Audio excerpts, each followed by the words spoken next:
warmaya madaxweynaha dowladda Soomaaliya mudane Maxamed Cabdullaahi Farmaajo ayaa iskugu yeeray guddiga amniga qaranka xalay si looga jawaab celiyo cabashooyinka ka yimid shacabka caasimadda. Dood dheer oo ay yeesheen guddiga kadib waxay soo saareen dhowr qodob oo la xiriirta amniga iyo xasilinta caasimadda. Guddiga amniga ayaa falanqeyn iyo dood dheer kadib waxay bogaadiyeen ciidamada amniga sida ay uga jawaabeen ficilada argagixisada isla markaana ay uga horjoogsadeen nabaddiidka oo ay doonayay in shacabka masaakiinta ay u geystaan khasaare xooggan sida ay sheegeen. iyadoo si dhaqsi ah looga jawaab celinayo cabashada shacabka guddiga amniga qaranka ayaa go'aamiyay in muddo 48 saacadood ah lagu furo wadooyinka xiran sida Sodonka, Makaal Mukarrama, Afasiyooni iyo kuwa kale ee la midka ah. ciidamada amnigana ay gutaan waajibaadka ka saaran ilaalinta iyo xasilinta nabadgelyada caasimadda.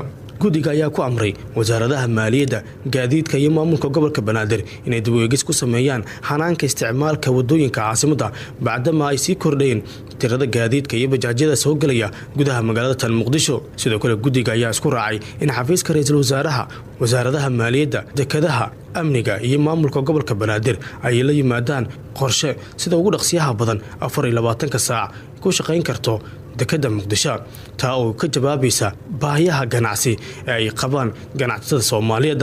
wasiirka xogeenka wasaaradda warfaafinta ee xukuumadda Soomaaliya Aadan Isaaq ayaa ka hadlaya shirkii xalay iyo waxyaabaha keenay in la furo jidadkii loo xiray weerarada shabaab oo aan weli joogsan. waxaa shir isugu yeeray madaxweynaha Jamhuuriyadda Federaalka Soomaaliyeed guddiga amniga qaranka. shirka oo looga hadlay xaaladihii amni ee u dambeeyay ayaa falanqeyn dheer kadib waxaa ka soo baxay qodobada soo socda. qodobka koowaad, guddiga amniga qaranka waxa uu bogaadiyay dadaalka ciidamada amniga ay uga jiraan sugidda amniga dalka, gaar ahaan sida ay uga jawaabeen falalkii ugu dambeeyay argagixisada. qodobka labaad, guddiga amniga qaranka waxa uu uga tacsiyay shacabka Soomaaliyeed khasaarihii kala duwanaa ee argagixisadu ay geysteen. qodobka saddexaad, iyadoo laga jawaabaya cabashadii ka timid dadweynaha ayaa guddiga amniga isku raacay in muddo 48 saac gudahooda lagu furo wadooyinka halbowlaha u ah sida wadada Sodonka, wadada Afasiyooni, wadada Makaal Mukarrama iyo wadooyinka kale ee la midka ah. qodobka afraad, guddiga ayaa isku raacay maadaama ay korortay gawaarida dadweynaha, kuwa gaarka loo leeyahay iyo bajaajyada ay dib u eegis ku sameeyaan wasaaradda gaadiidka iyo gobolka Banaadir qaabka ay ugu howlgalaan caasimadda dalka. qodobka shanaad, guddiga isaga oo tixgelinaya baahiyaha ganacsatada Soomaaliyeed waxa uu go'aamiyay in dekada Muqdisho ay shaqeyso 24 saacadood iyadoo fulinta hawshan loo xil saaray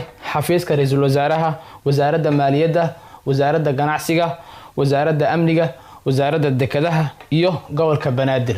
ciidamada ammaanka ee dowladda Soomaaliya ayaa ku guuldareystay inay ka hortagaan qaraxyada iyo weerarada al-shabaab xilli la ogsoon yahay inay xirnaayeen wadooyinka Muqdisho maalmihii la soo dhaafay.